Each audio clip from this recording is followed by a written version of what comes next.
Hey there, welcome to episode 41 of the Quaggling Sand audio program. I am your host, Dan Hugo. We are recording this at very nearly 2:30 p.m. on Wednesday, August 21st, 2024. I have been recording later in the day last week and this week. I'm not a fan. My entire schedule is shifting into the later in the day. That's the way it is. So I'll eventually move back to recording either in the morning or the night before, which is even better. Although I would like to do interactive programming at some point, either a guest or two or live streaming and interact with other people. So we'll see about that. But in the meantime, another look back into the days of old, mostly the Silicon Valley days of old.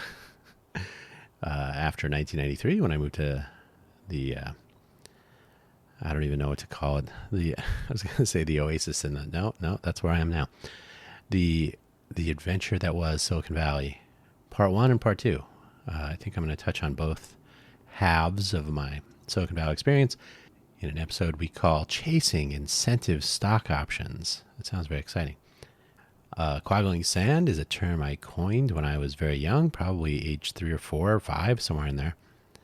You might call it pins and needles, the return of sensation when usually a limb has had circulation blocked for whatever reason. You're laying on your forearm when you're sleeping. You sat on your foot on the couch for too long.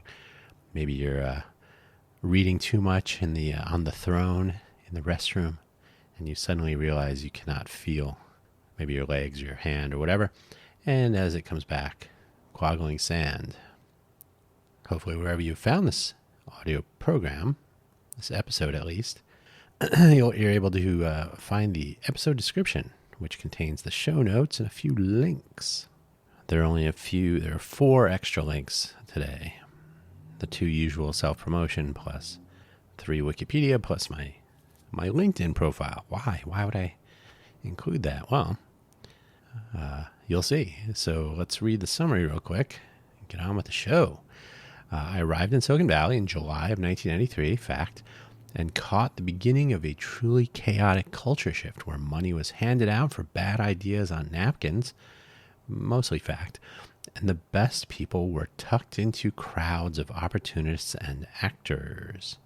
Actors as in filling a role, not necessarily competent in the role. Ultimately, it was a bad idea, but a good learning experience. It was a bad idea because Silicon Valley was such a weird place. It was such a warped, and it still is, a warped notion. However, that's where all the cool things were happening. So it was a learning experience, but falsely inflated salary, maybe falsely, I don't know. And weird expectations about how companies hire. Why don't you don't want to hire me? I'm here. I have a pen. It was just an interesting time, but it did put a lot of emphasis on turning a startup idea into millions of dollars. And so you got to get those incentive stock options, got to get the options. How many options do they give you, etc. And it would be very easy to start chasing incentive stock options. The links for today's episode include the shameless self-promotion, buymeacoffee.com/DanHugo, Ko-fi.com, ko-fi.com/DanHugo. You're under no obligation to spend any money on either of these. I merely use them to get the word out. There are links to my various audio programs and other projects on buymeacoffee.com/DanHugo, as well as a collection of my favorite coffee beans. Do with that what you will. We're getting a little bit closer to launching some stuff over at the Innovate for Vegas Foundation. Not all of it will be interesting at first. Some of them are project management tools to help volunteers, civic volunteers in fact, work together, collaborate on projects, make progress. There are some gaps in the way things are done now. So this will be a little experiment. We call it Agile for Volunteers.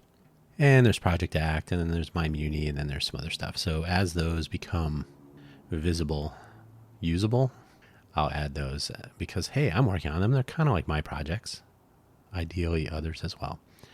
And Ko-fi.com/Dan Hugo, more of an announcement type thing. I will, of course, announce topical items as I get closer to those too. I'm really trying to carve out time to get websites up for at least the main shows, and we'll see what happens. Incentive stock options, restricted stock units, and employee stock purchase plan. These are all Wikipedia links. You can, if you've never heard these terms or you're not familiar, you can check them out. I don't know if ISOs, incentive stock options, I don't know if they're as popular. They're probably popular with the founders or the early people that join a startup early, like non-founder employee number one. Maybe the first 10 or something. I don't know though. I haven't tried to join a startup in a while. I'm going to get some tea here. Hang on. The incentive stock option was super popular during the Silicon Valley boom, the dot-com boom. Those are the things I was shaking. Restricted stock units. Blah, blah, blah. Restricted stock units are, I think, more popular now as a part of an offer. Often it'll be. First of all, okay, incentive stock options are become valuable after a company goes public. So if you're not a public company, I don't know if they can give restricted stock units. I've never received restricted stock units that I'm aware of. I may have in my Intel offer. I'd have to really go back and flip through that. I know I was doing ESPP in a couple of places that I worked, and those are like a guaranteed little bonus program for yourself. But incentive stock options are nice if they're options, and if you're at a pre-IPO startup. And I will tell the thing that I was told at Netscape by one of my colleagues who was there in the founding days as an example. But restricted stock units probably more often given when you join a company that is already public, already trading, or is about to, or something like that. But I don't believe I've ever really, really pondered RSUs because I've never been offered them. I was always ISOs and ESPP. So check those out. You can read my LinkedIn profile if you're curious. I'm going to read through it, the experience section, in reverse chronological order. So I'll start back in around 1993 or 4. Why or 4? Why or 1993 or 19? Because I'm going to start by talking about moving to Silicon Valley. So that'll be in 1993, and so I may repeat myself. We'll see. We'll see when we get there. So let's begin exactly there. We've covered some of this. When I arrived in Silicon Valley, it was July of 1993. I think we decided it was July 19th or something, whatever the Monday was. We were moving in over the weekend, top floor of a 3-story apartment complex. An interesting place, surely. I moved there to Sunnyvale, California to work at Supermac, which was located very near Moffett Field in a former NSA building. I can't remember the name of the street. I could look it up, obviously, but it was right off the 237 on an access road. Matilda and the 237, or whatever the actual access road was. It was walking distance from where I lived. I was just out of college, didn't have much. Moved in with a roommate who I had known in college, so we were classmates in college. He was already working at Supermac and was commuting from Livermore. That's where his family lived, so he was basically also in, I just graduated and have nothing to speak of mode. He had a Chevy Citation car, and I laugh because we had one of those back in like 1980, car of the year. And so he used to drive us to work. And then eventually I leased a car. So it was very early times. I was being paid hourly. I think I was making $15 an hour, if I recall. And I was benchmarking graphic cards. Not exactly why I went to Harvey Mudd College, but it was the foot in the door. I would be laid off on October 1st, 1993. That was a good run. A good 10 week run. 2 months, 2.5 months. I began working at Apple in November of 1993. The age gap with a recession-driven dearth of a chunk of people who went to graduate school instead. They didn't enter the workforce, so instead of going out into the world and working in Silicon Valley, or other places. A lot of people were in graduate school. So when I was there at age 21, 22, 22, I was 22. The next, my next youngest colleague was like 27, 26, 27. So there were a couple of years there where things were going a little bit weird. Call them the GW years, I guess. No, yeah, HW. HW. George Herbert Walker Bush, the president, when Clinton was elected in 1993, the turnaround began thanks to Al Gore discovering the internet, or inventing it, I guess. I think he discovered it, but the invention of the internet really started turning things around. So starting in 1993, things were getting interesting. I had just landed in Silicon Valley. No small coincidence. So there were not a lot of young folks. There was a general misty cloud in the air that something was happening in Silicon Valley, and it turned out to be true. So I left Apple after a year as a contractor at Apple, which I was. The upsides were nice. I was paid hourly, which was there were people that would convert from contract. Let me get some tea here. There were people that would convert from contractor to employee, and they would be very excited. Oh, I'm getting my white badge. Green badges for contractors, white badges for employees. Yeah, I'm getting my white badge. Went through the orientation, and then a couple weeks later they would say, "Man, I'll tell you, I miss being paid hourly." Here and one of the people in the API test group that I was in, I cannot remember his last name. It will come to me someday. Jim something. Really nice guy. Had been at Apple for quite a while, and yeah, just a really nice guy. Contractor. I think he had been back and forth to Apple. You could only work there for 18 months as a contractor. That was a development that had taken place a couple of years prior. So there were days when you could, the older days, you could work at Apple as a contractor for a long time, forever. But we were in the 18-month maximum era. And I've already mentioned this before. I worked for someone named Jess Gibson at Apple who was in on the class action lawsuit that led to this. So 18-month cap. Jim had been hired, like I said, and he, right around this time, there was an Apple ad campaign, sort of an anti-Microsoft, anti-Wintel, and it featured Apple. I think it was like a 2-pager, probably in Macweek or Macworld or something, magazines. And you'd open it. There was no internet back then, by the way. There was the beginnings of the internet, but there was no go to apple.com. That would come soon after, but not yet. So all these magazines, and Apple's big ad campaign was does more, costs less. So they were comparing, and of course today, if you're a Mac fan, you're like, really? The good old days. So yeah, the cost of ownership of a Apple Office suite of hardware, I suppose, and whatnot, allegedly lower over time. So does more cost less? Jim said, yeah, that also applies to employees. So I never got hired at Apple. I did interview with at least 3 product development groups, trying to get a full-time job. I was a big Apple fanboy for my entire life, pretty much. Had to get the Apple IIe. Wrote the letter to Steve Jobs about honeypots. We borrowed a Mac when they were having the Mac loaner program. Here, give it a test drive. So that would have been like 1984, 1985 sometime. And yeah, I was all in. I was really hoping to work as an Apple employee. And of course, I'm probably better off that I didn't.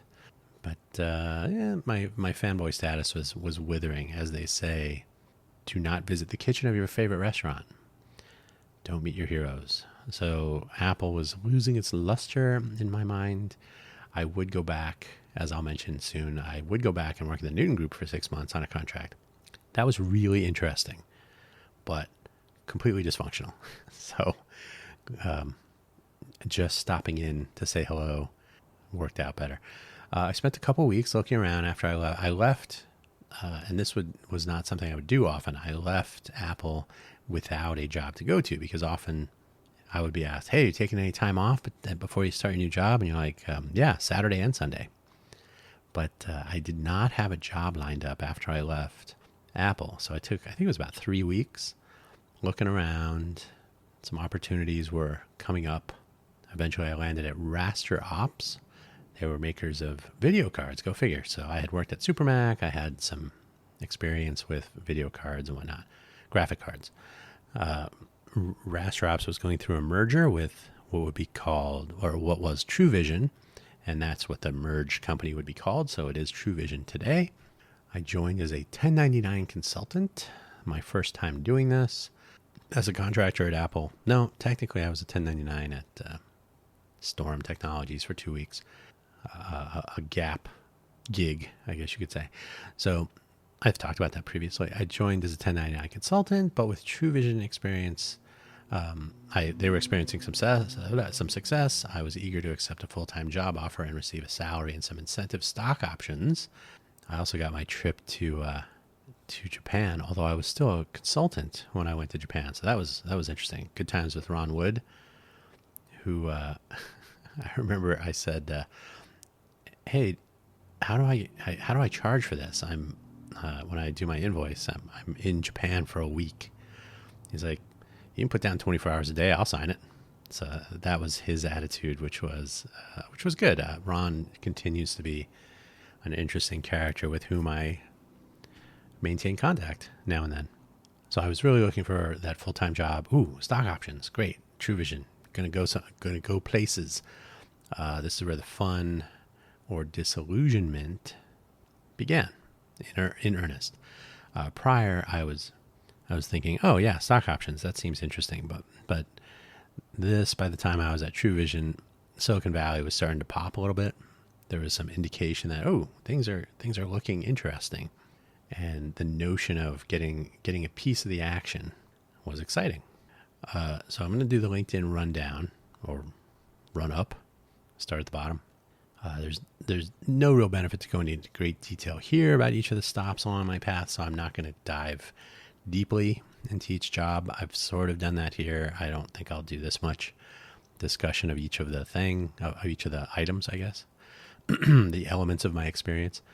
I've talked about some of these already. There could be other deep dives into like my time at Netscape or my time at UMax. I've kind of touched on those already. So yeah, we'll see. I mean, my time in Silicon Valley, given that my career path, my career choice is computer engineering, of course, is pretty seminal. I was there during the dot-com boom. I'm in a city now that is decidedly not Silicon Valley-like, but thinks it is. So that, of course, comes to mind now and then. But I don't have any documentation of my job offers. I did not keep the letters. I didn't jot down details in a diary or anything. So these are mostly from memory. So I may as well make a note here for posterity.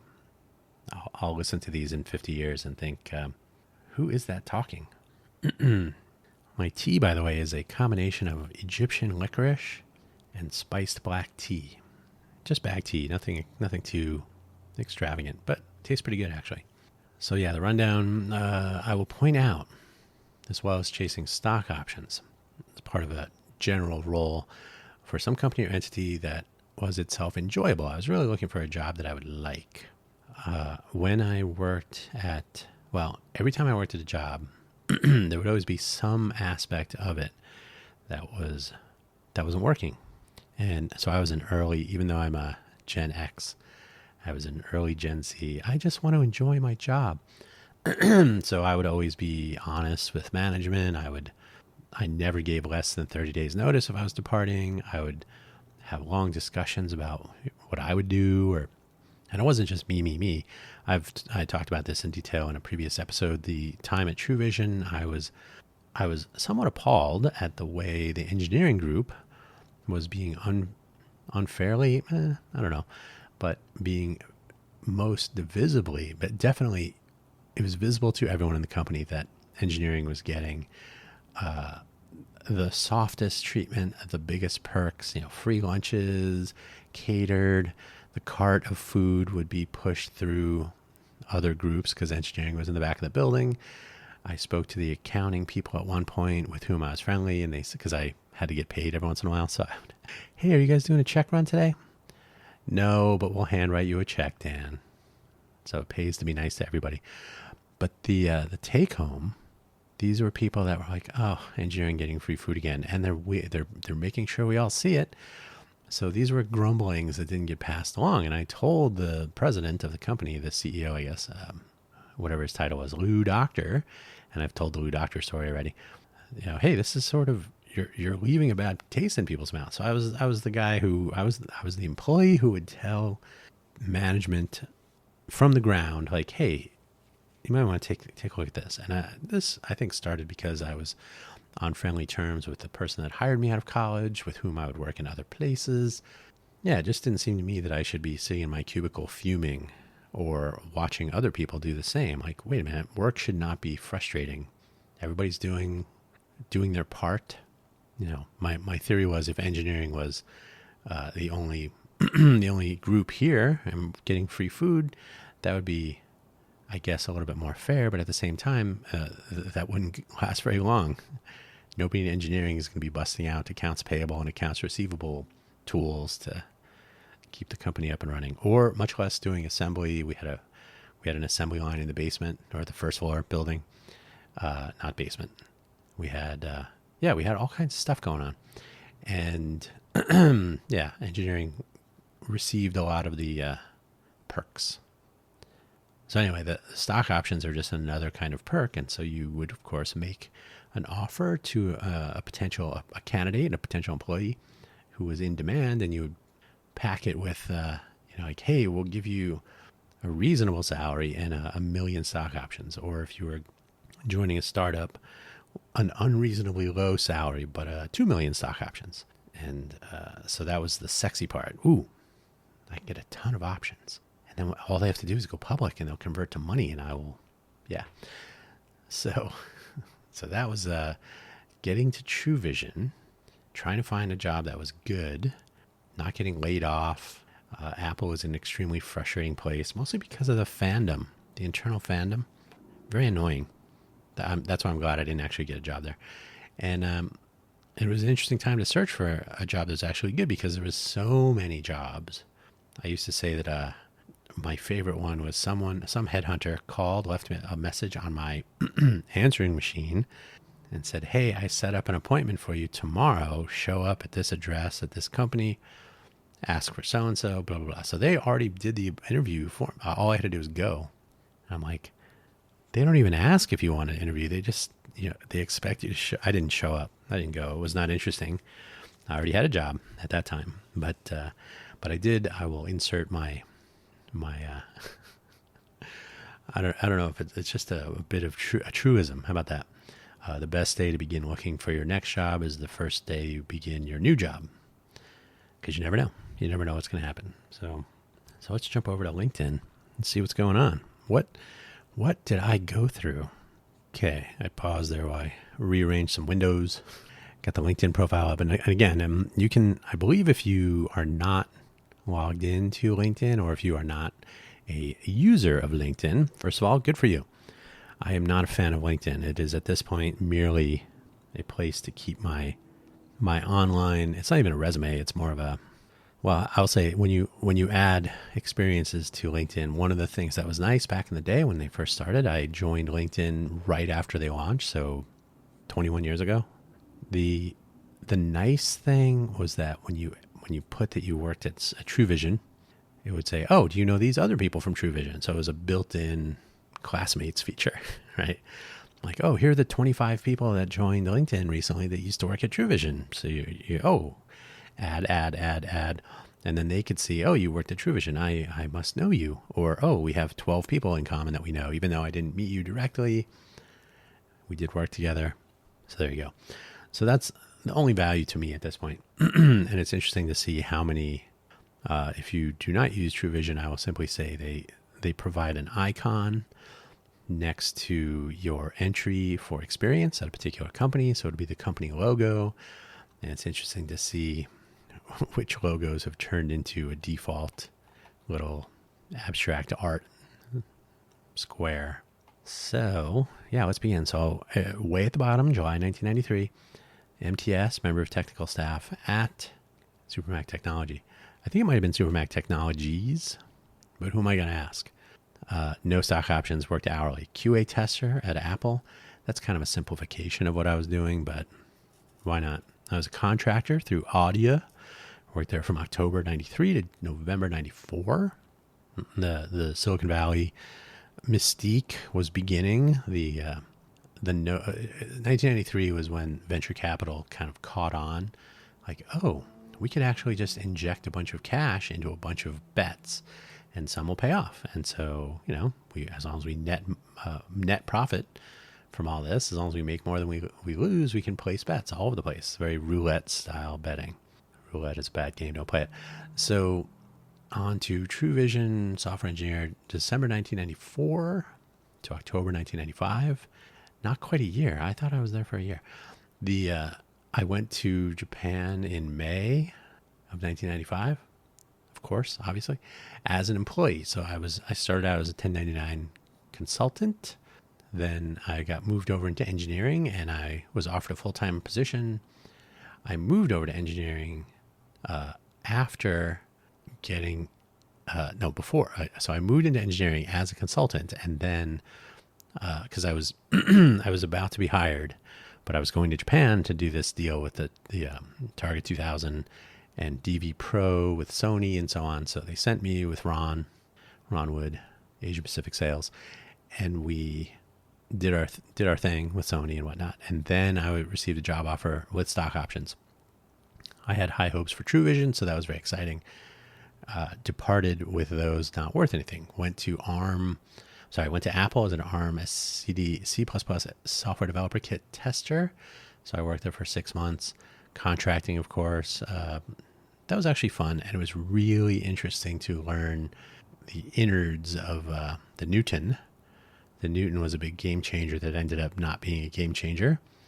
The MessagePad 2000 was in development, so I had an EVB or EVT. Apple called them EVTs, evaluation test, I think it was. There may have been DVT, developer evaluation test. But anyway, validation, not evaluation. Engineering validation test. That's what it was. Developer, EVT was engineering, PVT, production. So these are devices this was at Apple. Other companies use different nomenclature, but it's basically, it's mostly broken, it's possibly broken, and it better not be broken. So DVT, EVT, DVT, DVT, PVT. I think that's what it was. Anyway, so I had these MessagePad 2000s. I'm going into too much detail here, but these are the early days, and I was just getting into the mindset of like, oh, I should try to do something more than be an hourly employee. So I was a contractor at Apple, again, hourly, again, but very educational. So that was that was worthwhile.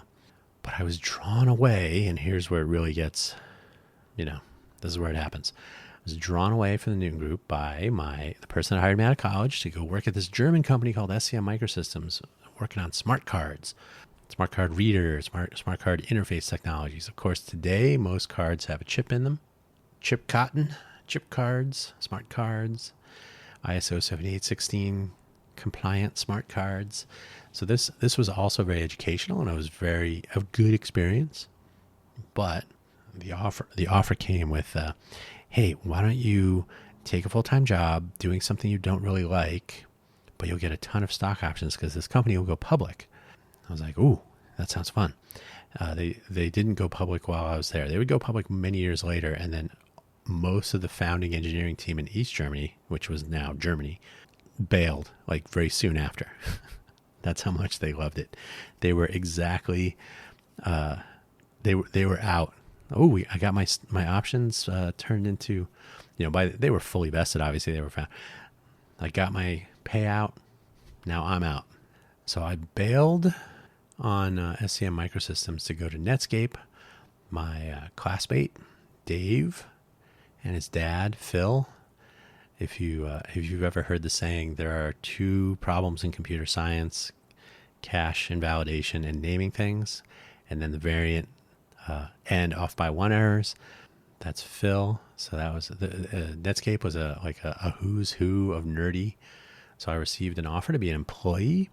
The fact that I had worked with smart cards made me interesting to them. They never did a single thing with that. while I was there. But I was working in the security group, got a nice stock option component of my offer, which was very nice. And I was doing ESPP. And I was offered a suggestion by the guy who ran rotten.com, if you're familiar, who sat on the other side of the cue ball for me. He said, never invest money where you're getting your paycheck. You should diversify. You should spend money somewhere else.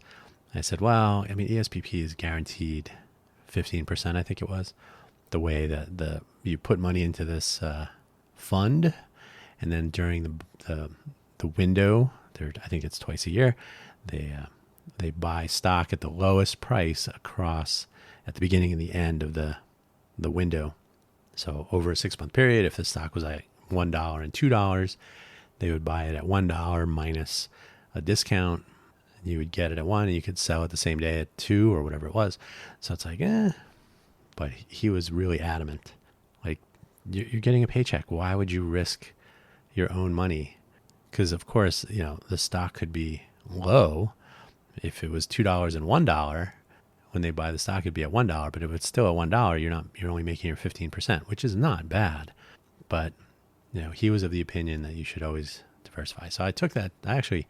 That was an interesting discussion. He was not really there for the huge upside. He was doing his thing. He had many things going on. So when I left Netscape, because Netscape was getting so bizarre, the competition with Microsoft, the internal weirdness, the politics, I was really not enjoying it. It was tremendously educational, but not enjoyable. Not a job that I really wanted to be a part of. If I had been there in the founding days, maybe.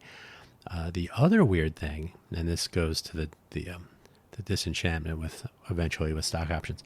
You could be sitting next to Netscape was like the first company to really go nuts. Like, a .com, not quite a .com yet. A company that's doing the internet thing. They give away software for free. They have a services business on the server side.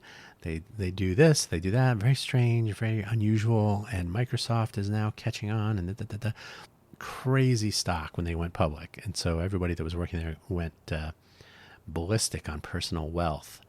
And you had one of my colleagues told me he joined. He was not in the founding 15 people, but very soon after.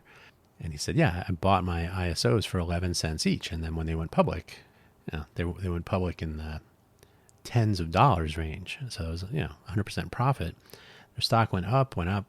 I had my options at some price that was and then it went down and went down." And then eventually when AOL bought them, they made sure that the stock price would do well for those hangers on. So the people that stuck it out, golden handcuffs or whatever, did pretty well. But I was already 2 companies later or something by the time that happened. So I did not make out on the stock. It was very clear to me that the way to do, there were people that joined the company, timed it right, got stock options, the stock went up. During their tenure, they left and they would post, here's the boat that Netscape bought me and all that.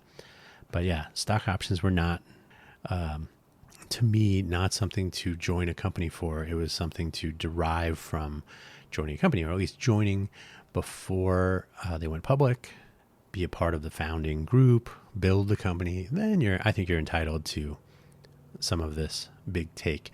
And maybe that's where RSUs come in. Maybe when you join a company, they give you some stock as part of a compensation package, but it shouldn't be, I'm going to make it big on this, 100x valuation from my ISOs. If you join a company and it's worth $10, your options are going to be, the strike price will be very low. But if you join a company, as I did with Netscape, and the stock was at 20 or something, whatever it was, I don't remember, but it went down to 13 or 10 or whatever. They're not worth anything. So just leave, go do something else. So I would leave after 9 months. I would join, invited once again by the person that hired me out of college to join UMax Computer Corporation. Their deal, you join, you get a salary. We're going to give you 5,000 stock options. I think it was 5,000, and not a public company. So the strike price was dimes, 50 cents, 30 cents, whatever it was. Normally a vesting period for stock is after, or you get your offer, sign your offer, the clock begins ticking, your incentive stock options vest. That means you have the ability to exercise them over the course of typically 4 years. So after the first year, you've got 25%. And then oftentimes it would be the first 25% vests after 1 year, and then every month, the remaining 75% vest at whatever the percentage is per month, 2%, 2 something percent. So every month you'd have an opportunity to exercise options. Once you go public, you could do what my colleague at Netscape did and purchase the options, so that if you leave the company, you can make sure that you get to retain those options, or you make sure you negotiate that part. So anyway, all these things you pick up along the way. So 5,000 options now. UMax said we're going to vest 100% on the day we go public. That's very weird, because part of the incentive stock option concept is there are incentives for you to work and to stick around. So they'll give you more ISOs, more reasons to stay. Oh, now we're going to give you stock before we go public. We're going to give you stock at now we're worth $2 or whatever. Then we go public and now we're worth $50 a share, or whatever it is, right? So the incentive stock option is intended to try to keep people sticking around. Don't sell off your stock and bail. But the 100% vesting on day of going public was very weird. It was appealing at first, but here again, super interesting company, tremendously educational, probably arguably the most educational job I ever had with regard to like system design, computer engineering, proper computer engineering in practice, right? So everything I learned in college, and then everything out in the real world. I was working for and with people with profound experience in these areas. So I was learning a tremendous, I worked with an Apple tech who was employee number 104, I believe. Super great guy. Plenty of stories. We were getting chips early. Just all kinds of interesting things were going on. So that was more valuable than stock options. Bailed as the company was augering in. We all jumped over to Philips Components, a European company. Of course, Philips Electronics North America was their U.S. corporate presence, so technically we're an employee of that. But their European thinking, stock options, what, are you kidding? So I did not get stock options. I calculated at the time, I don't have the numbers to back this up, but I remember telling my manager at the time, who was a nut, I said, they don't give stock options. For example, if I had been given a reasonable stock grant, so I picked some number, just a reasonable, if I had been given 10,000 stock options or 5,000, whatever it is, whatever the number I chose, not unreasonable, not founder level. Philips had been around for a while. I said, if I'd just been given this much stock, at the time now, I departed after 1 year and 9 months, one of the longest places I had ever worked. I would have made something like $60,000. And even this guy who had been around Silicon Valley longer than I had been was like, oh, I didn't really think about that. Yeah. So if you look at my LinkedIn profile, some stuff in Phoenix shows up next, but actually you have to look up at where was I? So after Philips, I worked for, wait, why are these not in here? There's like a big gap. Oh, no. Okay, sorry. Software consultant, February 2000 to July 2006. That sounds weird. So after I left Philips, I worked for a company, a 4-person startup that was founded by the UMax folks. So it was me and my roommate working for the director of engineering from UMax who started this company. He was a really hands-on hardware guy. So, okay, we joined as consultants. This was kind of dumb for me. So he paid me a bunch of money. I think it was like $6,000 a month, but it was just a flat, like, note the time that you work, but this is the budget we have and whatnot. But we were not employees, so I didn't really have any financial stake in the company. No stock options, no nothing. At the end of the day, this didn't matter. They didn't go anywhere. Very weird management. That's what happens when engineers run things. But that was also educational, because you just can't join a startup and believe that you're going to be somehow involved you have to make sure you are very clear about how you are involved. So after that, and by the way, I don't have that company in there because it never went anywhere and it was really just a consulting project. Uh, so after that, I started working at Leapfrog. Leapfrog Enterprises, I think. It was eventually trading on the New York Stock Exchange. I went there when they were not public. I was consulting because I just took a consulting gig. So the company that I was working on with the four person startup, Motive Power, again, it never really went anywhere. It was kind of ill conceived. I could do a whole episode on that some other time. So I went to Leapfrog. This had to be, when was this? It was December, couldn't have been December of 2001. Could it have been? Yeah, I guess it could have been. December of 2001, joined Leapfrog as a consultant. No stock options, of course, but they were going to go public, so I would get a job offer from them eventually. And I had already decided to move back to Phoenix, so I was not interested in the upsides. Leapfrog would eventually do okay. They were purchased by VTech. It was never really a good place. The people in Los Gatos that I worked with were having more fun. I don't think they were really there for the money. They were there for the enjoyment of making educational toys. It was an educational experience for me, but again, no stock options. So I don't know if I'd really given up. Now, I will say the part that doesn't show through here is I would always be looking around for other things and how many stock options or what's the stock doing. This was always a factor when I was looking around. Like I would start to look at companies, at startups, or I would talk to my friends, my colleagues. You know, the ISO discussion would always come up. So software consultant, working at Leapfrog. Eventually, I was done. Oh, I do have Motive Power in here. Some creative file caching. I don't really mention anything about Motive Power, so it is in there, half a sentence. And then I moved to Arizona. I built a construction project documentation service with my mom, who's she's extremely well known in the world of general contracting, home construction, home remodel, kitchens, baths, all that. So this was a collaboration. Like, hey, why are people not doing this with documenting these super expensive construction projects? So it was an interesting experience working in Phoenix. But my take home in Phoenix was it was extremely difficult to get jobs in the tech sector because I had set my salary bar in Silicon Valley and everybody would laugh at me, literally laugh at me in one case. What's your salary history? And I told them and they started laughing.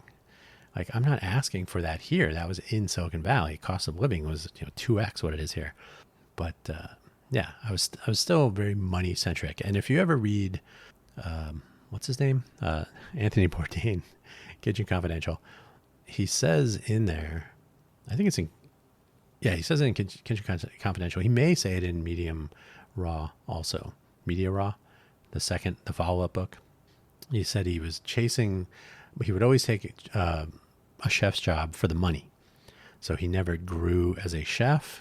He was a paycheck player, if you want to say, or he was always in it for the money. So he didn't pursue the passion of cooking so much as the paycheck of cooking. Now, I would say that I did both.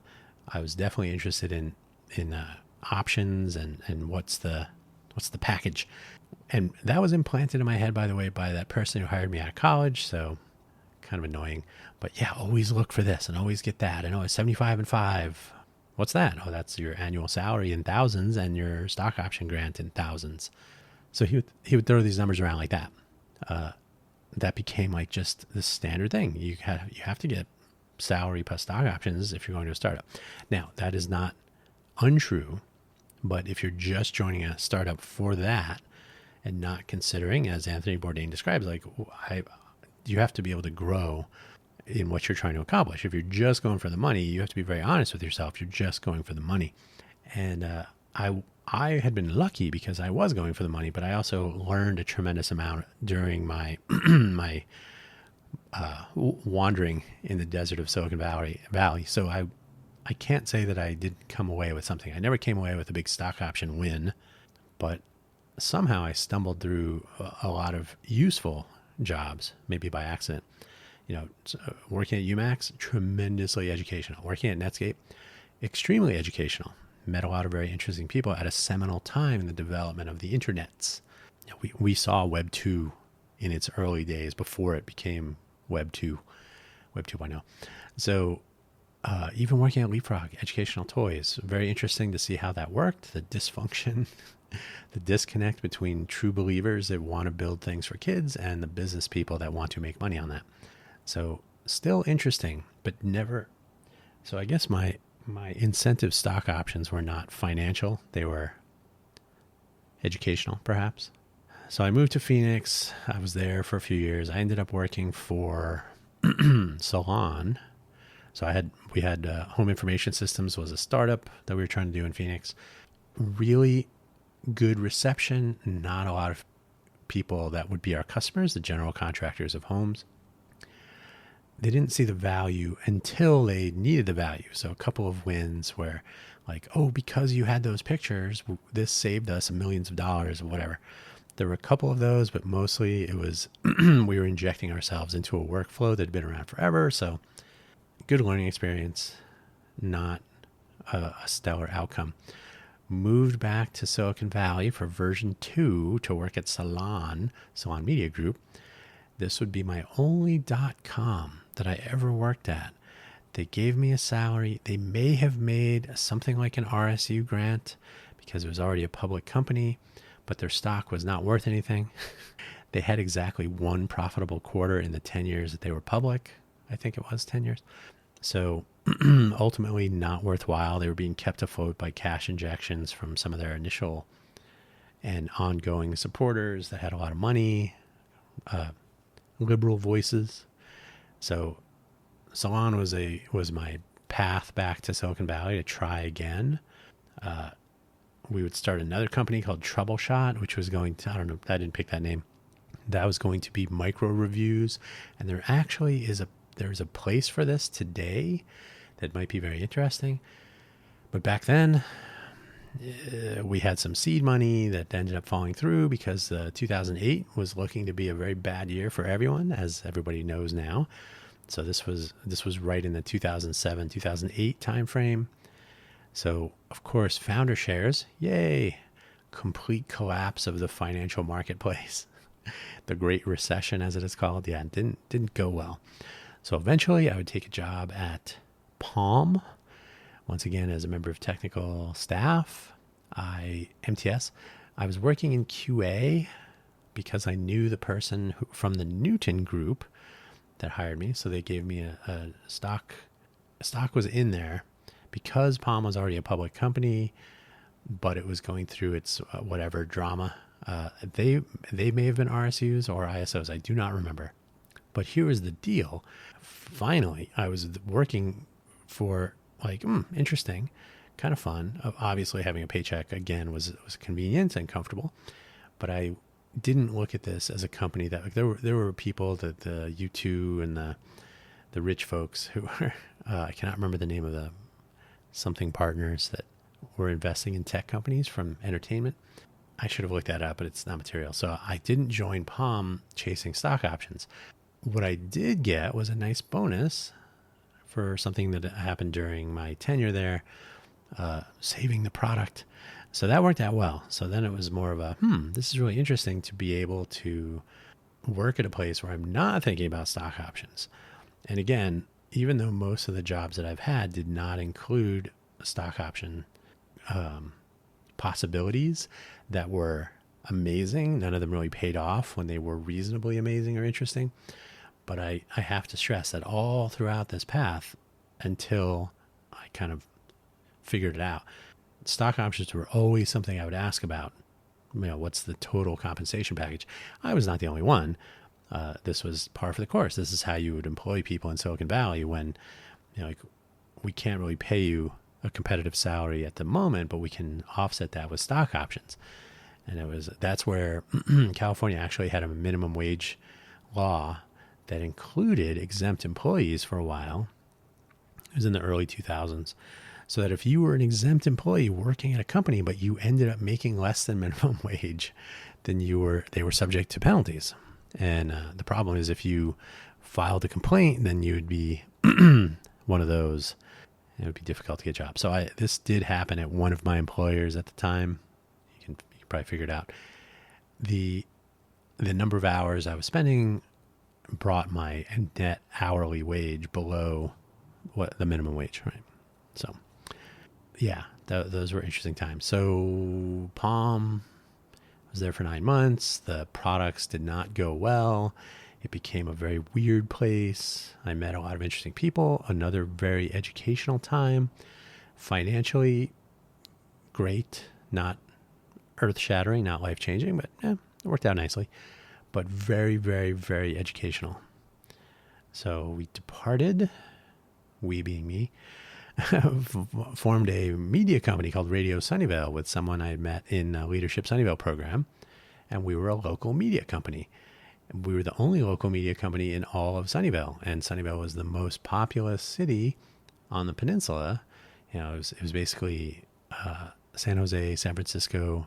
If San Jose is on the peninsula, call it the route. San Jose, San Francisco, Sunnyvale. Who knew? So we were the only local media company. So, of course, founders I wasn't really concerned about stock at that time. It was really getting this thing going off the ground, completely bootstrapped. Much more interesting because now I was trying to build something. I wasn't trying to be a part of someone else building something and getting scraps, the crumbs that fall off the table. So to me, this was just a better way of doing this. If you're going to capitalize on something, it should be something that you built or something that you were very early a part of building. So, you know, if there's 100 employees someplace and it's already but we're still a startup. Yeah. But when there were 2 employees or 5 employees, that was a different thing. Those people were, how come we don't have a chair? We don't have the money for the chair. I got this milk crate.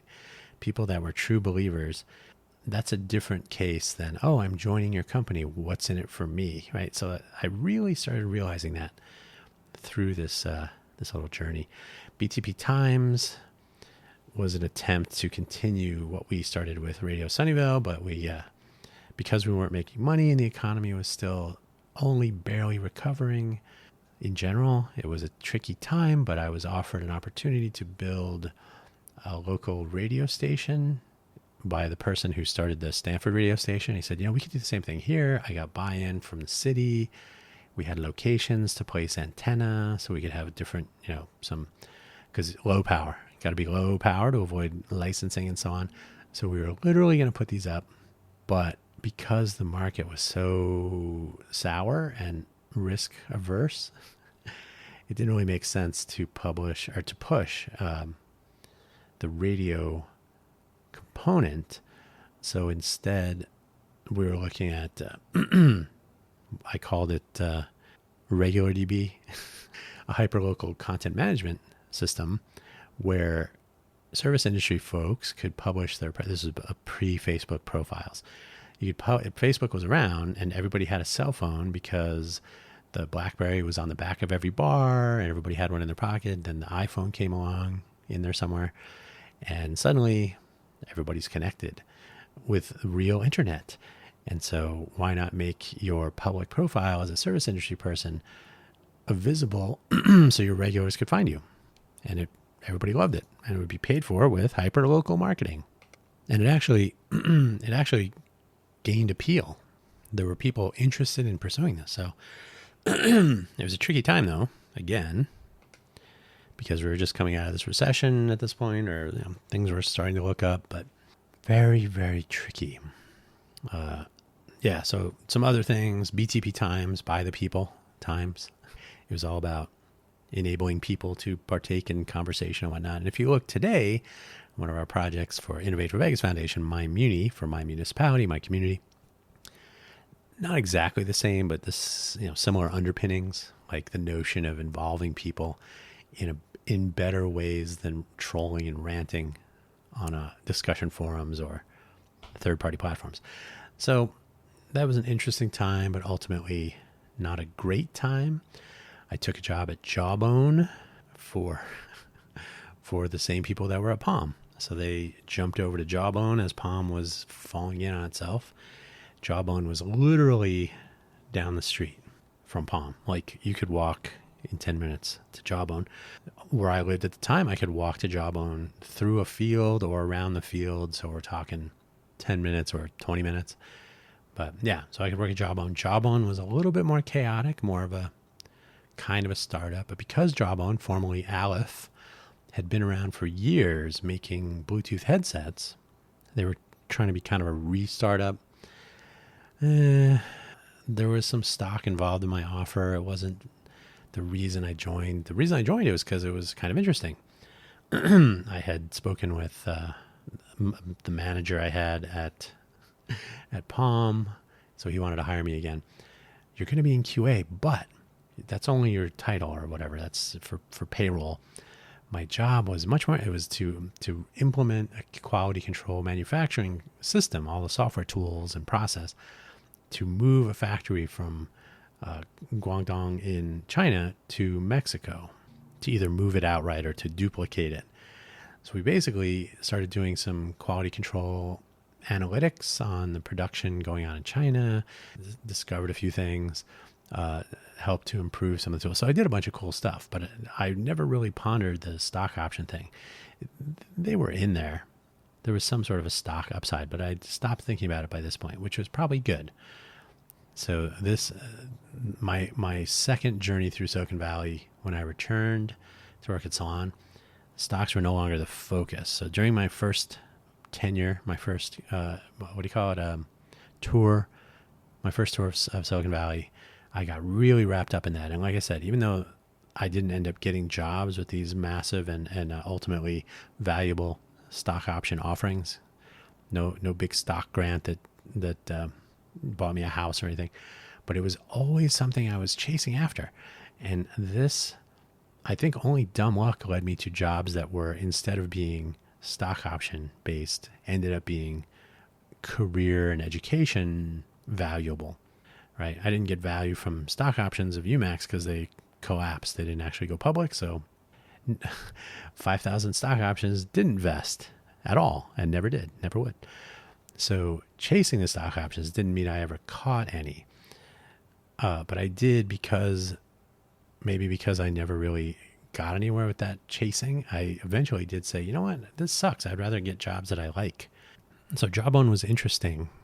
It was because I was at Jawbone that I ended up going to a food truck event at somewhere in Palo Alto. What's it called? Edgewood.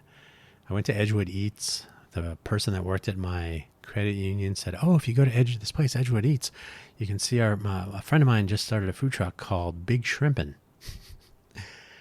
And so was born a fascination with mobile vending, mobile customers, and so on. So we formed the Bay Area Mobile Food Vendors Association. I was the acting director because I was never formally, we didn't really have a board meeting where I was made the director. So the director. I was going to be the executive director, but had a house fire, moved to Phoenix, so all kinds of interesting times. But that was not a stock option play at all. Quite the opposite. This was, how can I do something interesting and then capitalize on that for myself? So by being leading a 501c6 business league for mobile vendors, forming an alliance with the Southern California Mobile Food Vendors Association, just entering this place, I was able to work on the derivative of RegularDB, which was going to be a mobile food booking and discovery platform, and it still might be someday. So house fire, moved to Phoenix, weird times there. Did get involved with food trucks, but not nearly so much. The food truck marketplaces in different cities, different localities, are very culturally different. That was a discovery. So that's not a stock option, but it was education. I would move to Vegas after the house fire. Why not, right? What else could go wrong? So I moved to Vegas what else could go wrong? I moved to Vegas in July of 2013 and officially August 1st for purposes of DMV registration and so on. So August 1st, effectively, which means I've been in Vegas for too long. In February of 2014, January for CES, one of my colleagues from Palm had taken a job at Intel. So I can't remember how he contacted me about, do you know anybody that would be interested in working in the maker space, more, maker products? So I was giving him some names. And then when we met for lunch during CES, we had some Thai food. And I was continuing along this discussion. And he said, I was thinking you might want to do it. And I said, well, I don't really want to move back to California. And he said, you could work remotely. So my Intel offer almost surely had some RSUs or some other, because Intel's really big on the rule of 75. So years of service plus age equals 75. So they basically plot out your entire career, what your financial options are, investments, long-term investments, short-term stock grants, all that stuff. So surely there was some of that in there. I know I surprisingly had some money that they were sticking into some retirement account. Like, wow, I didn't know there was that much money in there. I only worked there for a couple of years. So imagine those people that are there for their 20 years or whatever. But here, I absolutely did not join for stock options. Those were any stock-based upside was sort of a surprise. I did do ESPP. I was able to buy a laptop I sold my stock. And ultimately, that was probably not such a bad idea. Like, Intel stock has seen its ups and downs. Got the Intel employee discount and used my stock money to buy a really nice laptop, Lenovo laptop at the time. Nowadays, junk, but this was a while ago. So yeah, I've been here for 11 years in Vegas. And at this point, in fact, Intel kind of knocked the last of but maybe working at a big giant corporation is a good idea. So probably the last time I'd ever consider doing that. Too much politics, too much silly empire building and so on. But the interesting thing was that I was able to turn my time at Intel into something else that was not stock options, but which kind of opened up some opportunities into the future, I suppose. And some of those things could have been possible, but then the pandemic came along and things kind of got really quiet. So in this post-pandemic time, I have a nonprofit public charity for Innovate for Vegas Foundation for community elevation projects, and a business model now that is not based on stock, but on turning contribution to community elevating projects into like derivative success. So even though the nonprofit corporation is all, excuse me, I had to take a tea break there. Even though the nonprofit Innovate for Vegas Foundation is all volunteer public charity, so no paycheck, no nothing, the value proposition is to become involved with the launching of open source projects and build commercial ventures around that. And so if you look at WordPress, the Linux kernel itself, various other open source projects, databases especially are very popular. You can develop an open source project with open source contributors on a volunteer basis and then monetize deployment and implementation and services around those things. So we can do that at city scale in a city that receives 40 million visitors a year, Las Vegas, greater Vegas area. You now are not beholden to some, and this is the take home from stock options in general. If you are joining a company for the stock options, and by the way, the rest of my resume is consulting and Nevada Mobile Vendors Association. We formed that here in Vegas. And again, pandemic came along, kind of killed it. I've had consultancies for most of my life. So Really Cool Consulting LLC was that was my company in Phoenix. Technically, not really kept up to date, but Really Cool Consulting is folded into Really Cool Technologies, which is my Nevada LLC, which is active. We have Innovate for Vegas Foundation on here. I'm the managing director. I say managing because I'm doing work. I'm not the executive director, just showing up at our board meetings. So I'm actually doing stuff day to day. So that's fun. But the goal, again, is to build something that turns into a platform for monetizing projects. You can work on related projects. If you take WordPress and you deploy services business around WordPress, and then you add value to WordPress with your services business plus some extensions, now you're not waiting on someone else to do what they're doing and you getting some value from a stock market valuation increase, right? So what I learned, so are we at the conclusion? And then Cafe Genius is more of it's a longer play topic for another time. So what I learned, I'm going to reach the conclusion now, I promise, is too many windows open now. My conclusion is that stock options, so I've written all these down, and in the interest of wrapping this up, because we're over an hour before I truncate some of the silence, whenever I take a long pause or there's a big gap, I remove those automatically. So I try to keep the show a little bit tight for you. So we're at, right now, 1 hour and 12 minutes, 1 hour 11:48. But hopefully that will be under an hour by the time we're done. We'll see. So I'll read through these really quickly to make my point. Stock options were not reasons to join a company. For some, they are. And there are always, I mean, clearly there were upsides for a lot of people. A lot of people did really well because they timed it just right. They joined at the right time. They used them as leverage. Like, hey, if you want me to work here, you better give me 2x the options. But nowadays, salary, a FANG salary, Facebook, Apple, Amazon, Netscape, Netflix, Google, and some of those names, production on the street, some of those names have changed. Facebook is Meta, Google is Alphabet, sort of. But anyway, if you work at those companies, you're as an engineer, you were getting, 6 figures that started with a 2 or a 3 or maybe a 5, like crazy salaries. And maybe, I don't know what their option or RSU grants were looking like at that point, but you're getting ridiculous salaries. Why? Because you are living in a place that costs that much to live. Why? Because of ridiculous salaries. So that loop is unhealthy. When people capitalize on stock options and they start buying homes, buying them for cash, when people were moving from Silicon Valley to Phoenix or Vegas, like, oh, I'll take this house today. Here's a couple $100,000 in this briefcase, handcuffed to that guy. So there were people doing this you're just throwing off markets at this point.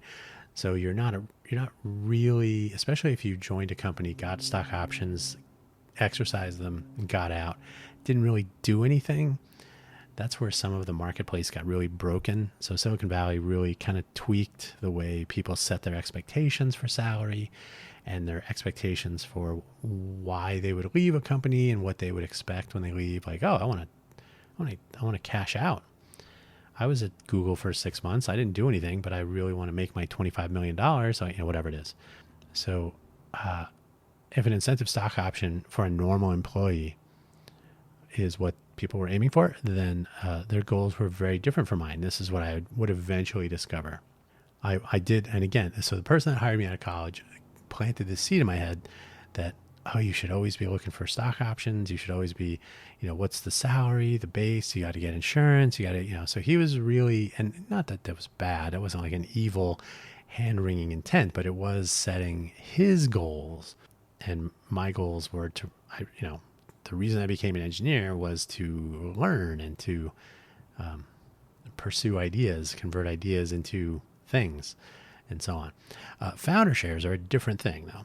And if at some point I decided that people who join, at some point I decided that people who join an ongoing concern for the stock options could either be going explicitly for the options, or they might consider the overall compensation, where they were in their lives and careers. I got a mortgage to pay because I was making too much money before and I bought too big a house and now I got to deal with it.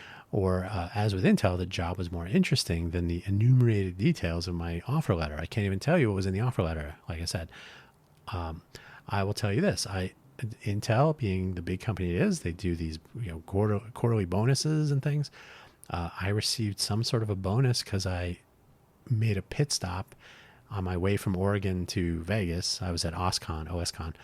In Oregon, I was traveling, and they needed someone with knowledge of one of our products in the Maker Innovator Group, the Galileo, to stop at Google and answer some questions. So I rerouted my travel, and I stopped in, San Francisco Airport, shot down to Mountain View, had a conversation for like 2 hours, shot back up to the airport, flew back home.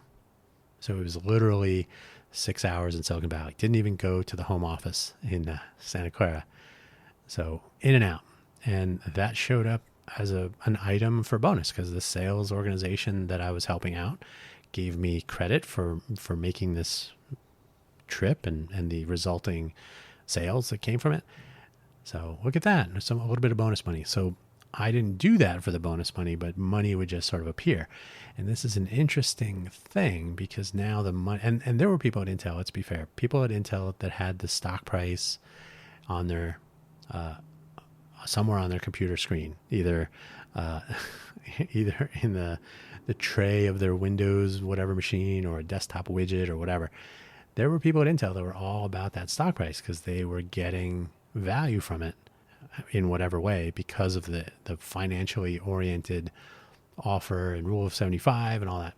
So there were people like that, but I was able to capitalize much more from an educational or career development or job skills development perspective. And the money became like, oh, look at that, an extra bonus amount. So my base salary plus benefits plus whatever stock situation came of it was fine. Didn't get rich, but did make a lot more money than people in Vegas were. So I was like, oh, it's very, very comfortable. But I was still working for a big giant company. So if I had to do over again, for my post Apple Silicon Valley onboarding, so that first year, which came to an end in did I say later, 93? It was 94, November of 94. I would have focused not on stock options. I would not have been looking for stock options. So after I left Apple, I was kind of sniffing around for like, oh, what's the best salary plus stock options? Because I want to make money on it. So not that was a bad thing. It was a mindset that was not unpopular. And certainly people turned stock option opportunities into big dollars. But I would have focused not on the stock options, but on actually forming a startup. I would change to this focus later, but with Time Machine and a do-over, I would have found something immediately, even if it was on the side. I was meeting people at places like Apple and people in my age group that had just moved to Silicon Valley. Silicon Valley itself was still kind of the lights had come on. Venture capital was floating around. The notion of starting a 4-person company was completely doable and actually getting traction. And if you had a good idea, you could do it. And I had good ideas. There are plenty of good ideas that I look back upon with some head shaking at this point. Like, yeah, really should have pursued that rather than being distracted by stock options from other companies. Turning my own efforts into something would have been, I think, much more valuable for a variety of reasons. So not to discount what I did learn in Silicon Valley, but I think taking the entrepreneurial route much sooner would have been the way to go. But there's no time like the present. Also, despite what my colleague at Netscape said, if you're going to include a company stock in your consideration, I think ESPP, Employee Stock Purchase Program, if they still exist, I don't even know what they're doing with those anymore, is the way to go if you're investing in your employer. When you take a job and you're getting a salary plus this incentive stock option or restricted stock units grant, so whatever your arrangements are, even with the SPP, you are basing some of your income on the company in addition to your other income from the company. So as my colleague there had said, you're putting way too many of your eggs in one basket, literally. Diversify. So ESPP is kind of easy because I think it's 6 months. For the 6-month window, you do get the price differential, you get the discount, and then you can, I think most places do this, when your ESPP purchase is made, when the stock is actually purchased at the discounted price of the lower of the two endpoints, you can immediately sell it. So you do a buy sell. So that seems to be like the low hanging fruit. It's like the easy, you're going to make at least 15% or whatever the discount is. That's what I would have stuck to. So if I was going to go back in time and do these things, if I was working for a company, I would be doing the ESPP, but I would be focused not on their stock, but on my own ventures. And I would not have been distracted by, and I would not have been chasing incentive stock options. And again, I didn't really get great ISO offers when I worked at companies. Certainly they never materialize into these riches that I didn't, Daffy Duck jumping up and down on the pile of gold. That never really took place. I learned a tremendous amount. I cannot even tell you the value of the education I received during my time in Silicon Valley far outweighs what I learned in college, of course. I don't know that it offsets the fact that I didn't make my part of the trillions of dollars, but that's what today is for. So yeah, I would stop chasing other people's decisions that lead to stock value. If you look today, obviously the hindsight, but if you look today at some of these companies, they're not good companies. They're not good actors. They're not a good part of our culture. They're evil corp. Go watch Mr. Robot. So that's where I'm going to leave it. Be entrepreneurial. Start your own company. The entire tax code is based on companies anyway. It's not about people. It's about companies. So start a company. Have a company. Have two. Have three. Write stuff off. Do all these things. But be entrepreneurial. The entrepreneurial innovation ecosystem might be better with you in it. And that's why I spend so much of my time and energy lately on exactly that.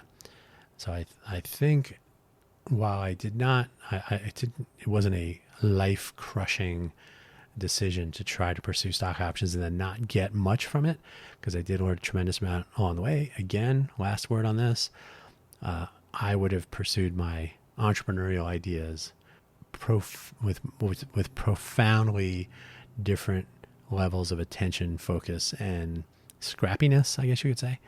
That was the time to do it. But if you're, as the saying goes, the best time to start your own company was 1993. So that's 30, let's call it 30 years ago. It was 30 years ago. The second best time is now. That's where we are. And in my Cafe Genius Impresarios audio program, which you can find a link to in my buymeacoffee.com/Dan Hugo page of projects and audio productions, you can listen to some startup efforts. The Impresarios program is really supposed to be about talking to other entrepreneurs also. And I did start out that way. And we'll get back to that at some point. But it is far more interesting to watch where the innovation, the entrepreneurial innovation ecosystem is in Vegas and what's happening in it, what probably won't happen in it, but also pursuing my own startup idea. So eventually we'll reach a point, and that's what the In Las Vegas project is about, is making those connections with people in this ecosystem and beyond, because 40 million people visiting here, that's a lot of opportunity to engage with people from different places. And that was a lesson I learned from Terry Fields in English, sophomore year of high school. The Disneyland story, which I'll tell another time. Maybe I think I'm connected to her on LinkedIn. I should see if she wants to tell it. Anyway, that's where we're going to leave it. Thank you again for listening. Visit buymeacoffee.com/Dan Hugo, ko-fi.com, ko-fi.com/Dan Hugo to follow various projects and productions. You're under no obligation to spend money, or you can just listen wherever you found this audio program and check out my other shows if you like, and we'll leave it there. Take care.